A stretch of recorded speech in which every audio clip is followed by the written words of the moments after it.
Hello friends, welcome to crazy GK trick. दोस्तों, NTPC exam को ध्यान में रखते हुए जीएस की हमारी वीडियो मॉक टेस्ट सीरीज चल रही है और आज के वीडियो में हम 13वां मॉक टेस्ट लगाने वाले हैं। बहुत ही अच्छे लेवल का मॉक टेस्ट क्रिएट करा आपके लिए। फ्रेंड्स, अगर आप इस मॉक टेस्ट के अंदर 30+ स्कोर करते हो, विच मीन्स आपका सिलेक्शन कोई भी नहीं रोक सकता।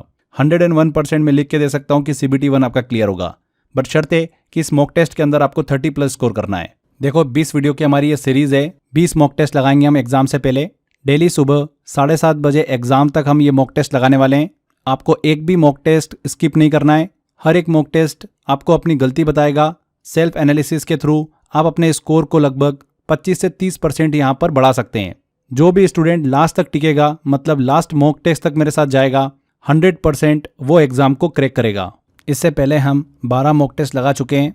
अगर आपने वो मॉक टेस्ट नहीं लगाएं तो आप प्लेलिस्ट को फॉलो कर लीजिए, वहां से आप प्रीवियस मॉक टेस्ट को भी लगा सकते हैं। लास्ट में टेस्ट लगाने के बाद आपका स्कोर क्या रहता है वो कमेंट बॉक्स में आप ज़रूर बताइएगा।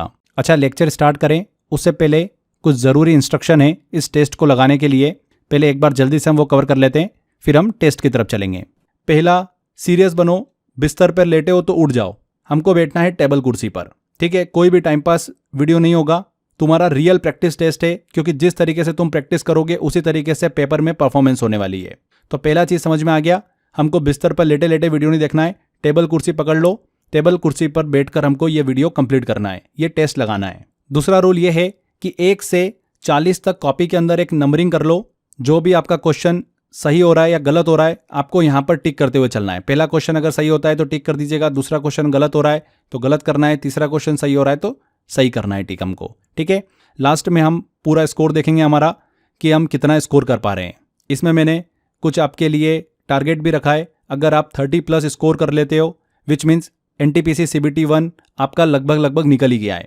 अगर आपका स्कोर 25 से 30 के बीच में है तो आप बाउंड्री लाइन पर हो। थोड़ी सी मेहनत की आपको ज़रूरत है, तो जो गलती हो रही है उसको पहचानो और प्रैक्टिस करो। और 25 से अगर कम स्कोर आ रहा है आपका तो घबराना नहीं है, अभी भी समय है। अच्छे से रिवीजन करो। जो मैंने आपको 10,000 NTPC के 1-लाइनर दिए हैं उनको पढ़ो। यूट्यूब के ऊपर जो मेरी GS की मास्टर सीरीज चल रही है NTPC की, उसको फॉलो करो। आपका स्कोर 30+ हो जाएगा। तीसरा रूल है, एक बार में आपको पूरा टेस्ट लगाना है। टुकड़ों टुकड़ों में मत बांट देना इसको कि 10 क्वेश्चन तो हमने सुबह लगा लिए, 15 क्वेश्चन शाम को लगा लिए, तो ऐसे नहीं चलेगा। जैसा एग्जाम हॉल में बैठते हो ना, वैसे ही पूरा मॉक टेस्ट लगाना है, एक बार में, बिना रुके, बिना डिस्ट्रैक्शन के साथ में। क्लियर? चौथा रूल है, आखिरी रूल, मैं हर एक क्वेश्चन को क्लियर पढ़ूंगा ऑप्शन के साथ में। फिर आपको 5 सेकेंड मिलेंगे। 5 सेकेंड में आपको अपना फाइनल आंसर डिसाइड करना है। उसके बाद में मैं आपको करेक्ट आंसर बताऊंगा इन शॉर्ट एक्सप्लेनेशन। इस तरीके से न सिर्फ प्रैक्टिस होगी बल्कि हर सवाल के पीछे का आपको कॉन्सेप्ट भी क्लियर हो जाएगा। क्लियर हो गया फ्रेंड्स? स्टार्ट करने से पहले एक और चीज़, अगर इस पूरे टेस्ट का आपको बाद में प्रैक्टिस करना है तो जो 10,000 1-लाइनर मैंने GS के दिए हैं आपको NTPC के लिए, 29 रुपीज़ का पैकेज है वो। इसी पैकेज में ये 20 वीडियो टेस्ट आपको मिल जाएंगे। वहाँ पर भी आप इस टेस्ट के प्रैक्टिस कर सकते हैं। अगर अभी भी आपने 29 रुपीज़ वाला अगर वो GS का पैकेज नहीं लिया है 10,000 1-लाइनर का, तो डिस्क्रिप्शन बॉक्स में लिंक दे रखा है, कमेंट बॉक्स में भी लिंक दे रखा है, वहाँ पर क्लिक कर आप ले सकते हैं। इसके अलावा crazy GK trick application download करोगे तो फाउंडेशन कोर्स का ऑप्शन दिखेगा। इसमें कोर्स बाय अक्षय सर वाला फोल्डर है, इसमें जाओगे, वहाँ से आप एनरोल कर सकते हो, ठीक है। तो ये कुछ ज़रूरी इन्फॉर्मेशन थी स्टार्ट करने से पहले। अब हम टेस्ट की तरफ जा रहे हैं, तो रेडी हो जाइए, शुरू करते हैं। चलिए टेस्ट की तरफ चलते हैं। पहला क्वेश्चन है, भारत की प्रथम महिला उच्चतम न्यायालय न्यायाधीश फातिमा बीवी भारत के किस राज्य से संबंधित थी? केरला, आंध्र प्रदेश, तमिलनाडु या कर्नाटक?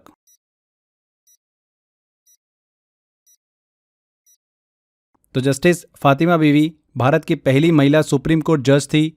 उन्हें 1989 में भारत के सर्वोच्च न्यायालय में न्यायाधीश नियुक्त किया गया था। ये एक ऐतिहासिक उपलब्धि थी क्योंकि वे इस पद पर पहुंचने वाली भारत की और पूरे एशिया की पहली महिला बनी। उनका जन्म और प्रारंभिक शिक्षा जो है वो केरला में हुई थी। इससे पहले वो केरला हाई कोर्ट की जज भी रही।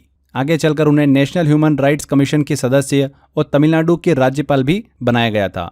तो केरला ए आंसर। निम्नलिखित में से कौन अलीवर्दी खान की मृत्यु के बाद 1756 में बंगाल का नवाब बना? मीर जाफर, सरफराज खान, शुजाउद्दीन खान या सिराजुद्दौला?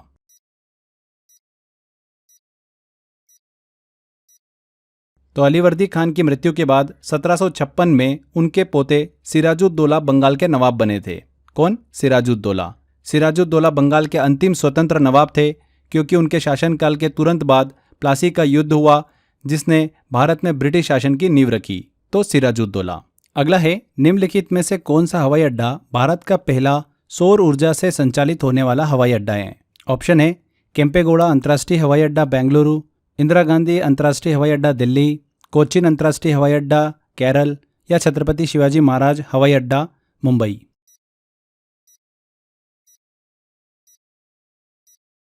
तो कोचीन अंतर्राष्ट्रीय हवाई अड्डा केरल जो है ये भारत का पहला सौर ऊर्जा से संचालित होने वाला हवाई अड्डा है।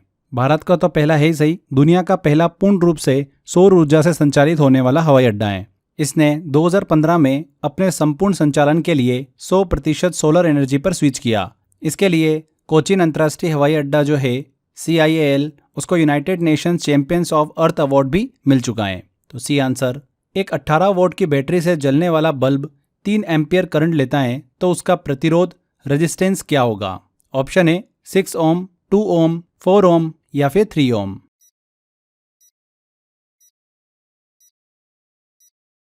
तो आपको पता होगा Ohm's law, R equal to क्या होता है? V अपॉन में I होता है। V कितना दे रखा है? 18 वोल्ट दे रखा, I दे रखा है 3 एम्पियर। तो R क्या हो जाएगा? 18/3 जो कि हो गया 6 ओम। तो बल्ब का जो रेजिस्टेंस है वो कितना है? 6 ओम है। यहाँ पर ए आंसर।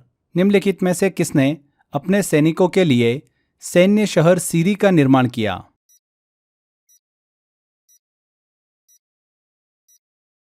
तो सीरी शहर का निर्माण कराया था अलाउद्दीन खिलजी ने। अपने सैनिकों के लिए एक सैन्य शहर के रूप में उसने इसका निर्माण कराया था। इसका निर्माण मंगोल आक्रमणों से दिल्ली को बचाने और अपनी विशाल सेना को समायोजित करने के लिए किया था।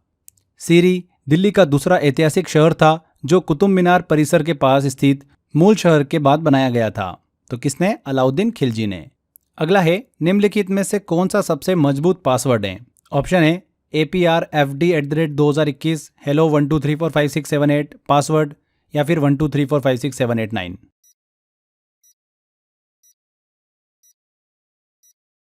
तो स्ट्रॉन्ग पासवर्ड में अपर केस और लोअर केस लेटर, नंबर और स्पेशल कैरेक्टर्स का कॉम्बिनेशन होना चाहिए, जो कि हमको ए वाले ऑप्शन में दिख रहा है। ये एक मजबूत पासवर्ड है क्योंकि इसमें सभी टाइप के कंपोनेंट्स देखने को मिल रहे हैं। तो ए आंसर। मौद्रिक नीति समिति में कितने सदस्य होते हैं? मॉनेटरी पॉलिसी कमेटी में कितने सदस्य होते हैं? ऑप्शन है 4, 5, 6 या 7।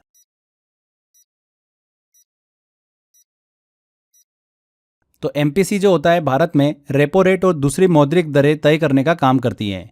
इसमें 6 सदस्य होते हैं। 3 सदस्य RBI से होते हैं जिसमें गवर्नर भी शामिल होते हैं एंड 3 सदस्य भारत सरकार द्वारा नामित होते हैं। इसका गठन 2016 में किया गया था। तो 6 सदस्य सी आंसर। 200 सेंटीमीटर या उससे अधिक औसत वार्षिक वर्षा वाले क्षेत्र किस प्रकार के वन का समर्थन करते हैं? उष्णकटिबंधीय पर्णपाती one, tropical deciduous forest, mangrove one, उष्णकटिबंधीय सदाबहार वन या आर्द्र मानसूनी वन।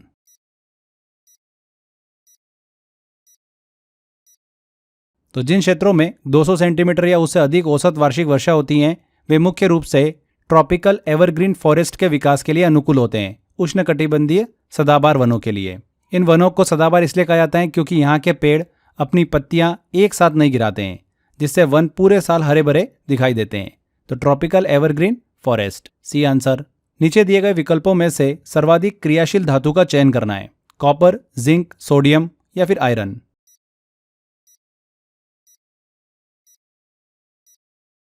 तो करेक्ट आंसर होगा सोडियम। सोडियम एक बहुत ही अत्यधिक क्रियाशील धातु होती है, मेटल होती है, जो बहुत तेजी से पानी और हवा के संपर्क में आकर प्रतिक्रिया करती हैं, जबकि कॉपर, जिंक और आयरन उससे कम क्रियाशील होते हैं। तो सोडियम करेक्ट है। आदिवासी साहित्य संस्था ने कोकबोरोक भाषा को संवैधानिक दर्जा दिए जाने की मांग की। यह भाषा किस राज्य में बोली जाती है? विकल्प दे रखे हैं तमिलनाडु, तेलंगाना, गोवा या त्रिपुरा।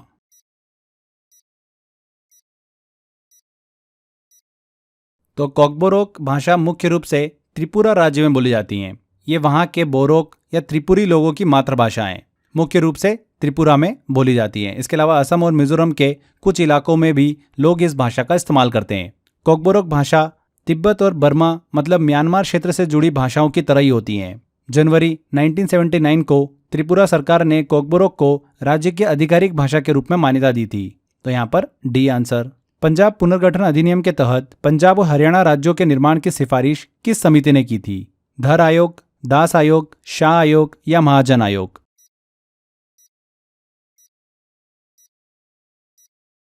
तो शाह आयोग ने पंजाब पुनर्गठन अधिनियम 1966 के तहत तत्कालीन पंजाब राज्य को भाषाई आधार पर पुनर्गठित करके पंजाब और हरियाणा राज्यों के निर्माण की सिफारिश की थी।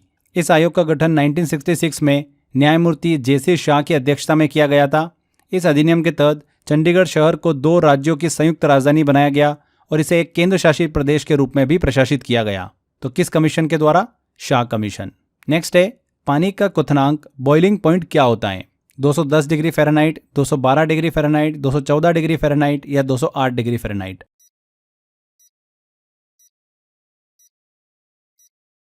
तो सामान्य वायुमंडलीय दबाव पर पानी का क्वथनांक जो होता है बॉइलिंग पॉइंट, वो होता है 100 डिग्री सेल्सियस। अगर आप इसको फ़ारेनहाइट में देखेंगे तो 212 डिग्री फ़ारेनहाइट, ये वह तापमान है जिस पर पानी उबलता है। B answer.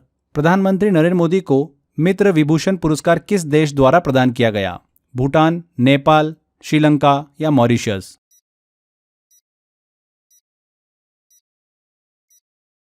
तो प्रधानमंत्री नरेंद्र मोदी को मित्र विभूषण पुरस्कार श्रीलंका द्वारा प्रदान किया गया। यह श्रीलंका का सर्वोच्च नागरिक सम्मान है जो विदेशी नागरिकों को दिया जाता है।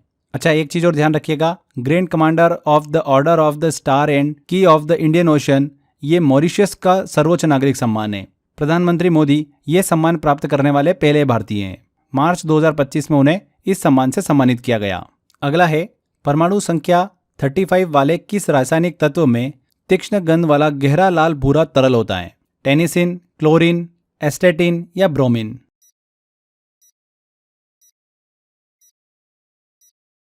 तो ब्रोमीन का एटॉमिक नंबर कितना होता है? 35 होता है। यह एकमात्र नॉन मेटल है जो रूम टेम्परेचर पर लिक्विड होता है। इसी के साथ साथ तेज गंध और लाल भूरी रंगत इसकी होती है। तो ब्रोमीन, डी आंसर। अंतर्राष्ट्रीय बिग कैट अलायंस का मुख्यालय किस देश में स्थापित किया जाएगा? नेपाल, भूटान, श्रीलंका या भारत?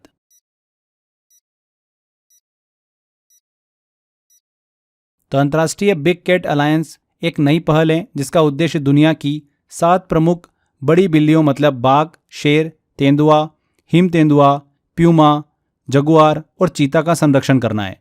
भारत के प्रधानमंत्री नरेंद्र मोदी ने अप्रैल 2023 में प्रोजेक्ट टाइगर के 50 साल पूरे होने के अवसर पर इस अलायंस का शुभारंभ किया था।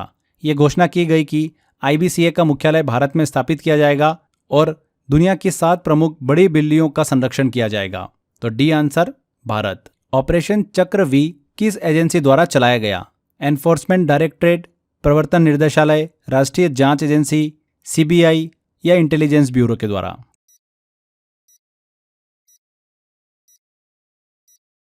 तो ऑपरेशन चक्रव्यूह CBI के द्वारा चलाया गया। ये एक बड़ा अभियान है जो साइबर अपराधों, विशेष रूप से संगठित साइबर आधारित वित्तीय धोखाधड़ी और क्रिप्टो करेंसी घोटाले के खिलाफ हैं।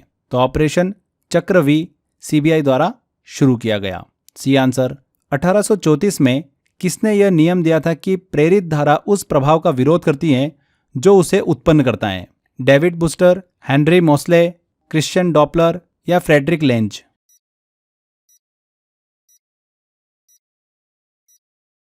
तो करेक्ट आंसर है इसका फ्रेडरिक लेंज। 1834 में लेंज लॉ दिया गया था जिसके अनुसार इंड्यूस करंट हमेशा उसी प्रभाव का विरोध करता है जो उसे उत्पन्न करता है। ये इलेक्ट्रोमैग्नेटिक इंडक्शन का एक मूल नियम है और फेराडे लॉ का पूरक भी है। आगे बढ़ते हैं, अगला क्वेश्चन लेते हैं। हाल ही में वेटलैंड वाइज यूज के लिए रामसर अवार्ड 2025 प्राप्त करने वाली पहली भारतीय कौन बनी है? सुनीता नारायण, मेधा पाटकर, जयश्री वेंकटेशन या वंदना शिवा?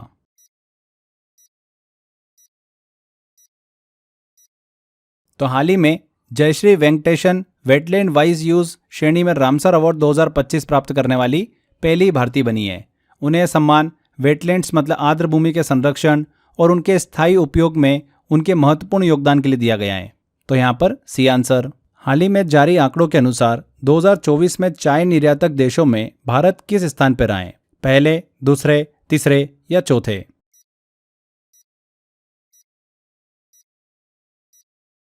तो हाल ही में जारी आंकड़ों के अनुसार 2024 में भारत चाय निर्यातक करने वाले देशों में दूसरे स्थान पर रहा है।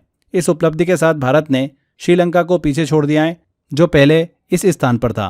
केन्या 2024 में भी शीर्ष स्थान पर बना हुआ है जो दुनिया का सबसे बड़ा चाय निर्यातक है। भारतीय चाय बोर्ड द्वारा जारी आंकड़ों के अनुसार भारत ने 2024 में लगभग 255 मिलियन किलोग्राम चाय का निर्यात किया है, जो पिछले एक दशक में सबसे ज्यादा है।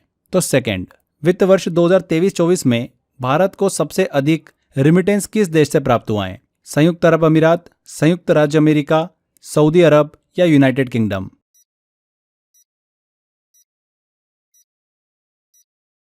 तो हाल ही में भारतीय रिजर्व बैंक आरबीआई द्वारा जारी आंकड़ों के अनुसार 2023-24 में भारत को सबसे अधिक रिमिटेंस संयुक्त राज्य अमेरिका यूएसए से प्राप्त हुआ है। ये बहुत ही महत्वपूर्ण बदलाव है, क्योंकि ऐतिहासिक रूप से खाड़ी देश जो गल्फ कंट्रीज है, भारत के लिए रिमिटेंस का मुख्य स्रोत रहे हैं। संयुक्त राज्य अमेरिका ने रिमिटेंस में कुल 27.7% का योगदान दिया है, जबकि संयुक्त अरब अमीरात ने 19.2% के साथ दूसरे स्थान पर आए।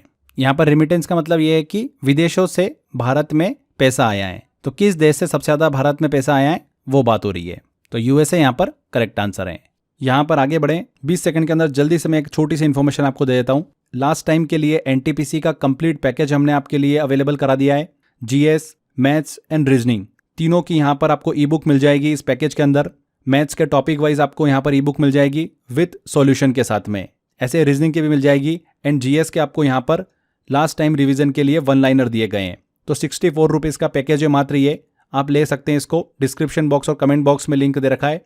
इसके अलावा क्रेजी जीके ट्रिक एप्लीकेशन में जाएंगे, फाउंडेशन कोर्स में कोर्स बाय अक्षय सर वाला फोल्डर दिखेगा, इसमें जाएंगे तो ये पैकेज आपको मिल जाएगा। इसमें डेली एक मॉक टेस्ट भी हम आपके लिए अवेलेबल करा रहे हैं, जिससे कि आप सेल्फ एनालिसिस कर सकते हैं, प्रैक्टिस कर सकते हैं। तो एक छोटी सी इन्फॉर्मेशन थी। चलिए आगे बढ़ें, नेक्स्ट क्वेश्चन लेते हैं। गोरसामा कोरा उत्सव प्रतिवर्ष भारत के किस राज्य में मनाया जाता है? सिक्किम, अरुणाचल प्रदेश, असम या मेघालय?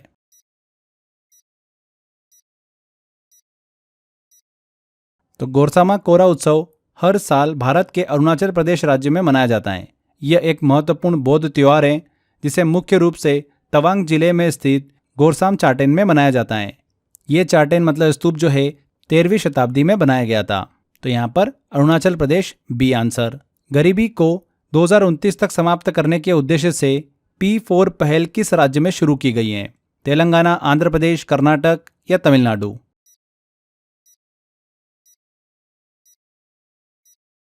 तो P4 पहल गरीबी को 2029 तक समाप्त करने के उद्देश्य से आंध्र प्रदेश राज्य में शुरू की गई है। ये पहल विश्व आर्थिक मंच, वर्ल्ड इकोनॉमिक फोरम के सहयोग से शुरू की गई। इसका उद्देश्य है अलग अलग सामाजिक आर्थिक संकेतों में सुधार लाकर राज्य में गरीबी को कम करना। P4 का यहाँ पर मतलब क्या है? Public private people partnership. तो आंध्र प्रदेश करेक्ट आंसर होगा, बी आंसर। नेक्स्ट है, मुस्लिम लीग की स्थापना किस शहर में हुई थी? हैदराबाद, ढाका, लाहौर या कराची?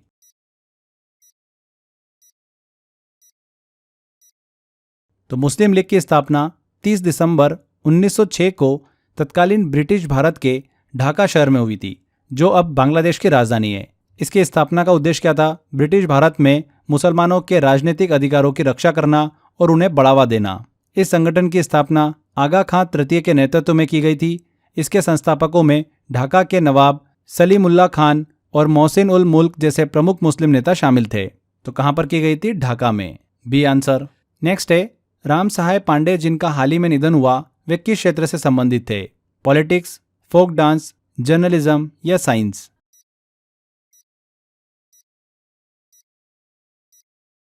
तो राम सहाय पांडे जिनका हाल ही में निधन हुआ, फोक डांस के क्षेत्र से संबंधित थे। विशेष रूप से राई नृत्य, राई डांस के एक महान प्रतिपादक थे, जो मध्य प्रदेश के बुंदेलखंड क्षेत्र का एक बहुत ही प्रसिद्ध लोकप्रिय लोक नृत्य हैं। उन्हें कला के क्षेत्र में उनके उत्कृष्ट योगदान के लिए 2022 में पद्मश्री से भी सम्मानित किया गया था। तो फोक डांस से संबंधित थे, बी आंसर।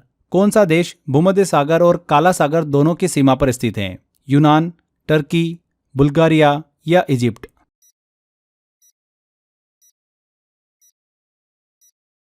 तो टर्की एकमात्र ऐसा देश है जिसकी सीमा भूमध्य सागर, मेडिटेरियन सी और काला सागर दोनों से लगती हैं। तो टर्की करेक्ट आंसर है। सेनकाकू द्वीप समूह निम्नलिखित में से किस सागर में स्थित हैं? जापान सागर, पूर्वी चीन सागर, दक्षिण चीन सागर या पीला सागर?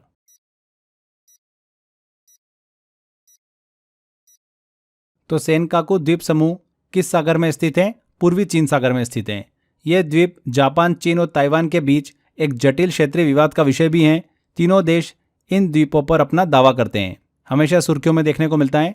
सेनकाकू द्वीप पूर्वी चीन सागर में स्थित हैं, ईस्ट चाइना सी। अगला है विरूपाक्ष मंदिर का निर्माण निम्नलिखित में से किसके द्वारा कराया गया था? चालुक्य, पल्लव, राष्ट्रकूट या विजयनगर साम्राज्य?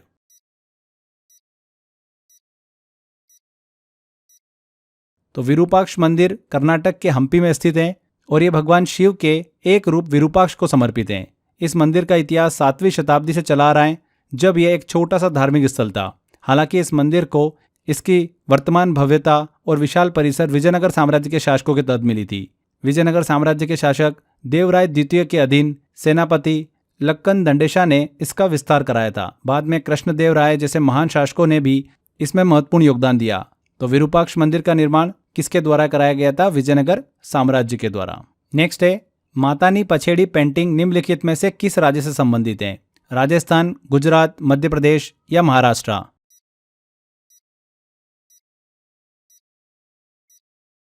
तो मातानी पछेड़ी पेंटिंग गुजरात राज्य से संबंधित एक पारंपरिक लोक कला है।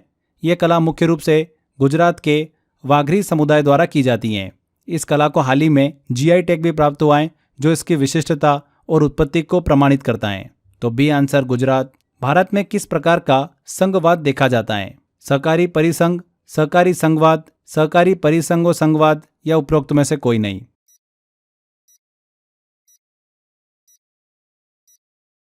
तो भारत में कोऑपरेटिव फेडरलिज्म मतलब सहकारी संघवाद का मॉडल देखा जाता है। सहकारी संघवाद का मतलब यह है कि केंद्र सरकार और राज्य सरकारें अपने अपने क्षेत्रों में स्वायत्त होते हुए भी देश के विकास और कल्याण के लिए सहयोग और समन्वय के साथ काम करती हैं। तो बी आंसर सहकारी संघवाद, कोऑपरेटिव फेडरलिज्म। आगे बढ़ते हैं, अगला क्वेश्चन लेते हैं। बौद्ध संरचना धम्मेक स्तूप कहाँ पर स्थित है? सारनाथ, सांची, कोणार्क या महाबलीपुरम?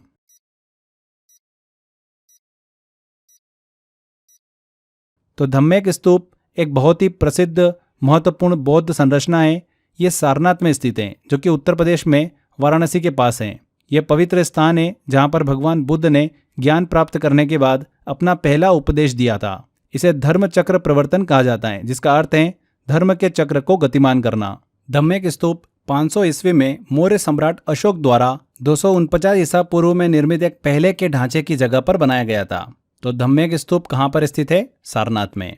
अगला है निम्नलिखित में से किस वर्ष एशियाई विकास बैंक की स्थापना की गई थी? 1978, 1980, 1966 या 1959?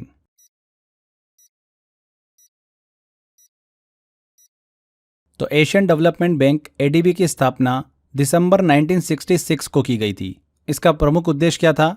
एशिया पैसिफिक क्षेत्र के देशों को आर्थिक विकास और गरीबी उन्मूलन में सहायता देना। एडीबी का मुख्यालय कहाँ पर है? मैनिला, फिलीपींस में। तो यहाँ पर सी आंसर। भारतीय संविधान में कानून द्वारा स्थापित प्रक्रिया की अवधारणा किस देश से ली गई है? प्रोसीजर एस्टेब्लिश्ड बाय लॉ, ये किस देश से लिया गया है अवधारणा? ऑप्शन है ब्रिटेन, फ्रांस, जापान या यूएसए।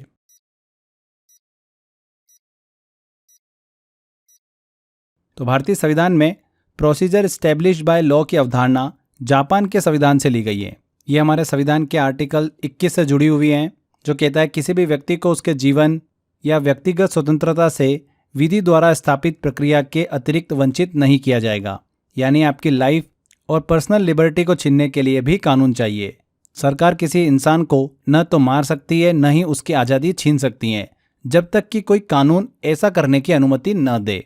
तो भारतीय संविधान में कानून द्वारा स्थापित प्रक्रिया की अवधारणा किस देश से ली गई है? जापान से ली गई है।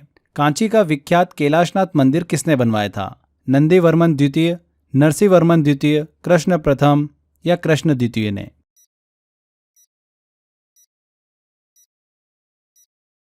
तो कांचीपुरम का प्रसिद्ध कैलाशनाथ मंदिर पल्लव वंश के राजा नरसिंहवर्मन द्वितीय ने बनाया था, जिन्हें राजसिम्हा के नाम से भी जाना जाता है। यह मंदिर भगवान शिव को समर्पित है और इसे 8वीं शताब्दी ईस्वी में बनाया गया था।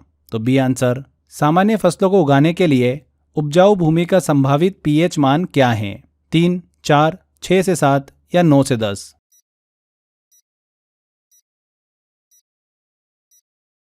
तो पीएच वैल्यू जो होती है, ये मिट्टी की अम्लता और क्षारीयता का माप होती है। पीएच स्केल 0 से लेकर 14 तक होता है, जहां 7 जो होता है वो न्यूट्रल होता है। 7 से कम पीएच अम्लीय मिट्टी को दर्शाता है और 7 से अधिक पीएच क्षारीय मिट्टी को दर्शाता है। और अधिकांश सामान्य फसलों के अच्छे विकास के लिए मिट्टी की पीएच वैल्यू 6 से 7 के बीच होना चाहिए।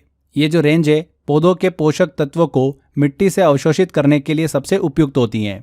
तो 6 से 7 C answer. Sir William Jones ने एशियाटिक सोसाइटी ऑफ बंगाल की स्थापना किस वर्ष में की थी? 1884, 1748, 1784 या 1848 में?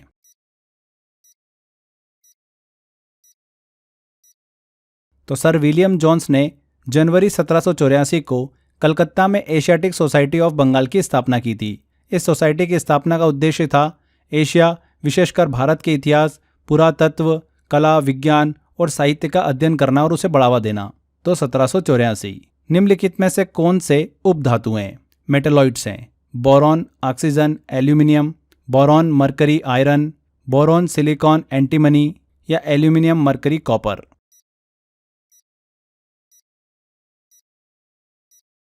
देखिए मेटलॉइड्स वो तत्व होते हैं जिनमें धातु और अधातु दोनों के गुण होते हैं। तो बोरॉन, सिलिकॉन और एंटीमनी को आमतौर पर मेटलॉइड्स उपधातु माना जाता है, जो कि हमको सी वाले ऑप्शन में देखने को मिल रहा है। तो सी ऑप्शन यहाँ पर करेक्ट होगा। बाकी विकल्पों में देखें तो पूरी तरीके से धातु हैं या फिर अधातु हैं। अगला है राज्यसभा के उपसभापति के पद की रिक्ति, त्यागपत्र और निष्कासन का उल्लेख किस अनुच्छेद में है? आर्टिकल 89, आर्टिकल 90, 94 या आर्टिकल 97?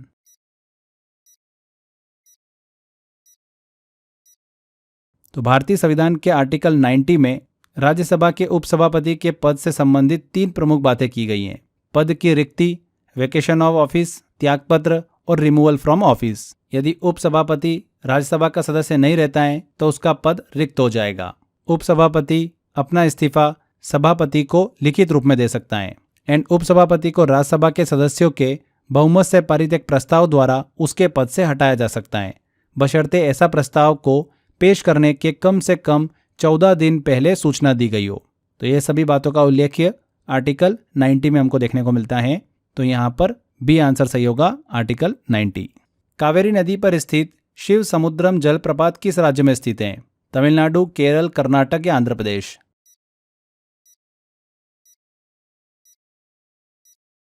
तो शिव समुद्रम जलप्रपात भारत के कर्नाटक राज्य में स्थित है। ये प्रसिद्ध जलप्रपात कावेरी नदी पर बनता है जब नदी दक्कन के पठार की चट्टानों और खड्डों से होकर गुजरती हैं और कई झरनों के रूप में नीचे गिरती हैं। शिव समुद्रम जलप्रपात 2 शाखाओं से मिलकर बनता है, गगन चुक्की और भार चुक्की। तो यहाँ पर कर्नाटक सही आंसर होगा। भारत में राष्ट्रीय मतदाता दिवस कब मनाया जाता है? 26 मार्च, 24 फरवरी, 27 दिसंबर या 25 जनवरी?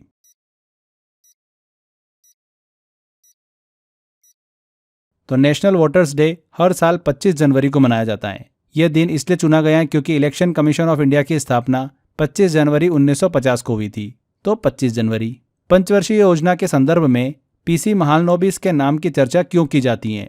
ऑप्शन ए, वे योजना आयोग के अध्यक्ष थे, उन्होंने आर्थिक विकास संस्था की स्थापना की, उन्होंने दूसरी पंचवर्षीय योजना के ढांचे की संकल्पना की थी, और डी ऑप्शन ए, वे पहली पंचवर्षीय योजना अवधि के दौरान वित्त मंत्री थे।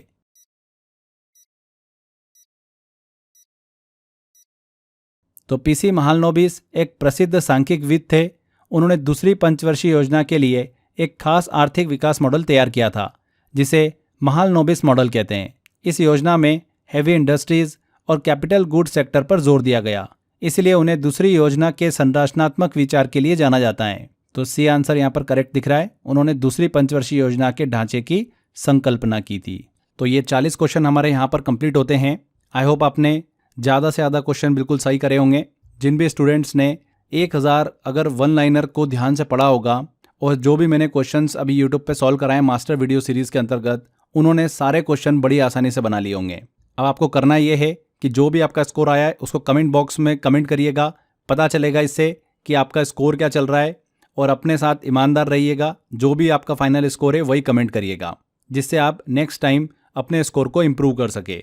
अपनी गलती को पहचानो, एनालिसिस करो कि कौन सा पार्ट आपका वीक है, उसको रिवाइज करो, एंड ये चीज़ें आपकी एग्ज़ाम में काम आएगी। आपके एग्ज़ाम के स्कोर को 25 से 30% बढ़ाएगी। एनटीपीसी को लेकर 20 वीडियो मॉक टेस्ट मैं आपके लिए लेकर आने वाला हूँ यूट्यूब पर। बेटर होगा कि आप अपनी प्रिपरेशन को अच्छा रखें। एनटीपीसी के लिए अगर जीएस को लेकर अगर आप प्रॉब्लम फेस कर रहे हैं तो जीएस का मैंने बहुत अच्छा सॉल्यूशन बना रखा है आपके लिए। देखिए आपके पास ऑप्शन अवेलेबल है, मैंने आपको जीएस के लिए फ्रेंड्स 10,000 वन लाइनर दे रखे हैं, उनको अच्छे से पढ़ लीजिए। प्रीवियस ईयर क्वेश्चन भी है और ऐसे क्वेश्चन भी है जो एग्जाम के अंदर पूछे जा सकते हैं। बहुत ही सिस्टमेटिक तरीके से मैंने उसको आपके लिए प्लान कर रखा है। इसके अलावा जो हम ये 20 वीडियो मॉक टेस्ट लगाने वाले हैं, इनकी आप प्रैक्टिस कर सकते हैं।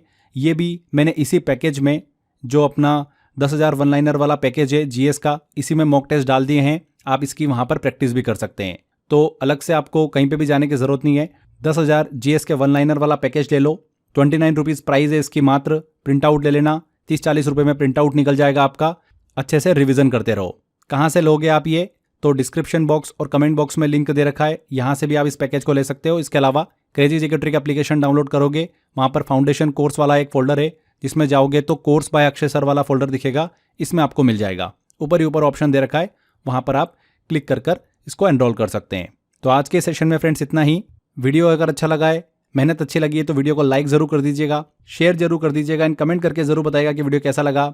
अगर अभी तक आपने चैनल को सब्सक्राइब नहीं कराएं तो सब्सक्राइब कर लीजिए। मिलते हैं अगले वीडियो में। Till then, bye bye.